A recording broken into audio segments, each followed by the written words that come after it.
Good afternoon, everyone, and thank you for coming again to Deb Chanel's 48th World, where we do recaps and reviews on soap operas as well as reality shows.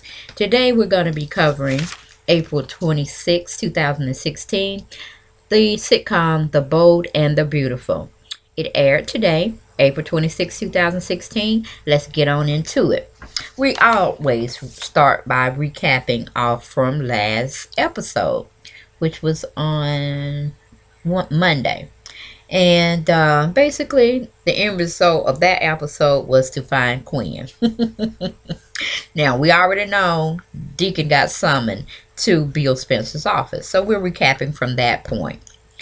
Okay, we got Justin in the back, we got Deacon in the middle, and we got Bill Spencer behind his desk talking big talk that he definitely can back up. Okay? All right. Bill goes to ask the convict, as he put it, where is Quinn? Deacon goes to looking around, checking in his pockets, this, that, and the other. Like, I don't know. She's not with me. I'm not her brother's. I'm not her keeper. What are you talking about, man? This is what you really called me for? I thought you was calling me, summoning me to help you with a job or help you with something at this elaborate conglomerate of a building. Basically, what do you want from me? And I know it ain't nothing that you think I can do for you because I'm uneducated, I'm this, that, and the other, and I'm just some kind of, like you said, past convict. So, he go on and pretty much let Deacon, go off and, talk his little junk, and then he brings him back real quick, fast, in a hurry. Look, convict, where is Quinn? And then Justin goes on to give his little spiel with him to convince him to not harbor her because the law is looking for her, the officers of the law, and me. And she definitely want them to find her prior to me finding her because it's not going to be a pretty sight. So they keep on badgering him, but he's staying true to form. He don't really care. He don't really give a shit. He don't been to jail so how many times. Probably if he could, he'll probably whoop Bill Spencer ass. You know what I'm saying? So basically, we just digress from there. They end up letting him go as if they really had a choice.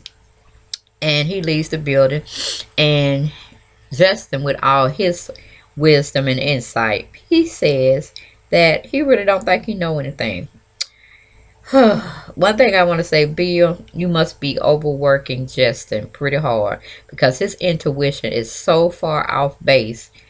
He needs a vacation. That's all I can say. He needs a vacation. We know Justin is a man of many talents. We know he's very intellectual. We know he can definitely get the job done. But evidently, his intuition is off, off, off. And as we go along dialoguing through this particular episode, you're going to find out why I said that.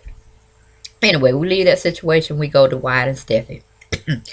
When we were recapping, excuse me, from yesterday's episode, and if you watched it, you knew Wyatt was definitely trying to push Steffi into going on and getting their tattoos done. For one, we know why he wants to do that. He wants it to be very solidified and to let Liam know she is dedicated to her marriage to him, which is Wyatt. And two, he just wanted it done because it's unfinished business that they basically should have gotten taken care of prior to Liam showing up. Thirdly, it will always be a reminder to Steffi that guess what? You belong to me, I belong to you, and it is to death do us part under normal circumstances. And you loved me, I loved you, and we need to make, memories together. Or if it was something about you were unsure, you should have made those vows to me because you weren't being pressured. Grown enough, you're intellectual enough to know wrong from right, using your moral compass if you have one. Hopefully, we thought she had one, but my dig on Steffi. I don't think Stephanie just wants to be alone. but she's going to make sure whoever she's with, they're going to definitely be able to satisfy her every need. Okay? So, that's where we are. So, she kind of half-heartedly, reluctantly go on with him. And they do get their tattoos. So, we move on from that situation. We go to Liam. Liam has picked up a photo. He has several photos of him and Steffi around the house, but he particularly likes this particular one. He goes back into a trance or a daydreaming state of mind where he's remembering the first time they got married, and she dressed up in all this black, and it's on her motorcycle and all this, whatever you're going to call it. And then the second time she got married, it was in Aspen, Colorado, and that was like an impromptu type of wedding, one that was very manipulated. She was trying to basically do what Wyatt in a sense did to her. She knew Hope was in Aspen, Colorado. She knew Hope was coming there to tell Liam something that would definitely prevented him from marrying her. She knew, and with Bill's help, of course, had got the little trolley thing that goes up in the air, to and from, where it takes you up on the slopes to the highest mountain peak, and then it didn't transport you all the way back. But anyway, Hope was on her way up there trying to get to them before Liam do something stupid. And Steffi has Bill to stop the little hangers from coming up to the mountain. And she was there, stuck up in the little, what do you call it? Trolley, I like to call it. But it's like a little carrier that takes you up to the top of the mountain, or the place where you wanted to go up to that particular peak of existence. And she had to watch the whole ceremony take place. Now, how heart-wrenching is that? The man that you see that you're in love with is marrying your arch nemesis / relative. And she manipulated the whole situation. So, in a sense, she can't call the pot. Well, she can't call out Wyatt too much, because, like I said, that would be calling the pot calling the kettle black. You know what I'm saying? So they both have did some definitely underlying, underhanded type of manipulation when it comes to Liam, in a sense. All right. So I'm just going to throw that out there so we can be on the same page where tit for tat and all of this kind of stuff goes about. So, Liam is basically remembering, and he wants her back. That's just bottom line. He can't stand to lose, whether it's a playing field that's fair and leveled, or it's uneven. He got the rough part of it. He just can't stand losing.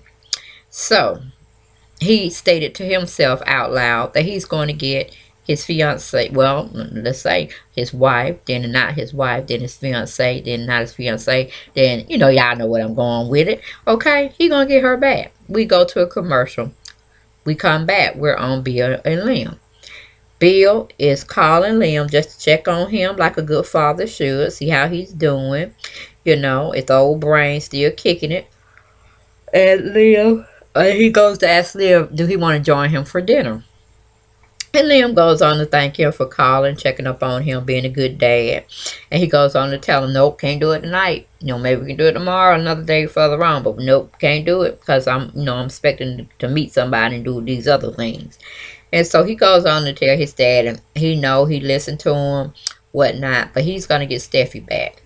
And he's invited Steffi over for an evening with him. And then that's when Bill goes ballistic. He said, you're beating a dead horse, son. She's already married. She's made her choice. No, she didn't have all the evidence to make a consistent, concise choice of the matter. But it is what it is, son. You're going to get your feelings hurt all over again. You do know that, right? So he's like, I don't want to hear it, Dad. I love you. Goodbye. We move back on to Bill and Justin. Justin heard the whole conversation Bill was having with Liam. And he was saying, well, okay, what else can we do? How does Steffi feel about it? Is she willing to, pretty much get an annulment? Where are we going with all that? And he's like, no. And he know what he can do, but he don't want to step in it because it's between the three of them. And Steph is caught in the middle, and I feel so bad for her. I'm like, nah, ain't no such you feeling bad, because we know the statistics on that. She could have waited. She could have at least waited a freaking year, but she didn't. So we're not going to give her a pass. All of them are in it together, and they're going to have to work it out together. Okay. So we move on from that scene. We go to Deacon and Quinn. Lord have mercy. Like I said, I knew he was with her, but I didn't know he was stupid with her. He has gotten back to the little motel that they're staying at, and it's very seedy, let me tell you. It ain't nowhere plush. But then he goes on to tell him, look, Bill is on our tracks. Well, he really on your tracks, but I did the best acting job that I could. I could say I could have won an Academy Award for it. It was an award-winning performance. But honey, let me tell you something. That man is getting too obsessed with finding you. He's not going to stop. He is relentless. He's obsessive. And when Bill get that way, we gonna be in trouble. And I'm about finna derail this train we riding, because I ain't got time to be fooling with no crazy ass man like that. It could definitely put me back in jail with the eye blink. So no, we need to get the hell out of here. We need to go to Tahiti, Netherlands, what do you call it, Timbuktu. We need to go somewhere far, okay, that Bill wouldn't even think about coming, over to try to find us. But anyway, she's like reluctantly, and she's not really hearing Bill and this, that, and the other. She's just like, I still have unfinished business. And so he just keeps fussing with her, fussing with her, fussing with him. We go back from there to Bill. Bill is meeting with a little accounting rep that goes over financial reports and this, that, and the other. Now, we do know Bill Spencer has a little stock invested over in the Force of Creations conglomerate. So, basically, the little man just came over there. He didn't have to come. It could have just been sent via courier or whatever, but he was saying, thank you for letting me get out of that boring ass meeting with Rick Forrester. I didn't think I would be able to take it. It was just too much. But thank you for spending time. Let me go over this that with you. They both laughed. They both chuckled. The little gentleman went on about his business. Justin came back in. They're still going over the ins and outs of how they're going to flush Quinn out so they can catch her and put her in jail. But my thing is like this. Bill's going to do it on his own. He's going to put his nose to the ground. He's going to get to sniffing. And he's going to find her like a hound dog. All right? And that's what it's going to be. We go from there to Deacon and Quinn. Deacon is still fussing with Quinn, telling her, you crazy. We're going to get in trouble. This, that, and the other. And what is the obsession of you staying here? What is going on? Then his noggin, meaning his brain, gets to clicking up there. And then he goes in to say, you think you're going to get Liam back. After all that you've done to him, after all that he said to you, you eventually tried to kill me to save Liam. You really do love him. You don't fall for that little boy. And he goes on, he said, Quinn. He don't want you. He don't want you, boo. What you had him in was a fantasy. You were living in a fantasy. He don't see you that way. He's got his memory back, I'm sure. And he's back to living his life. And if you can't imagine, we've done a lot of damage to him. Hell, you done damage to all of us. Remember, you tried to kill me. And if you succeeded, I wouldn't be here now talking to you, begging you to let's get the hell out of town before Bill catches up with you. And then he's going to link me with you, and we both going to go to jail. And I cannot go back to jail. Do you hear me? But she goes around still being adamant that she's not going anywhere. And she done start wearing some loose-fitting clothes, y'all. That's what gives me an opportunity. Once Bill do catch up with her, she's going to be at least 3 or 4 months pregnant. And we know you can't have a Spencer in jail. And Liam is not going to want her in jail. So that's going to be a slice of pie that I would love to partake of with some whipped cream on top and something to swish it down with. Woo, because I'm going to enjoy that. I'm going to enjoy that episode, okay? But it's here to come. It's coming. So we move back on to Liam and Steffi. Steffi has finally arrived at Liam's place. to pretty much see what in the world he have to say to her that's so important and that she's going to actually listen to.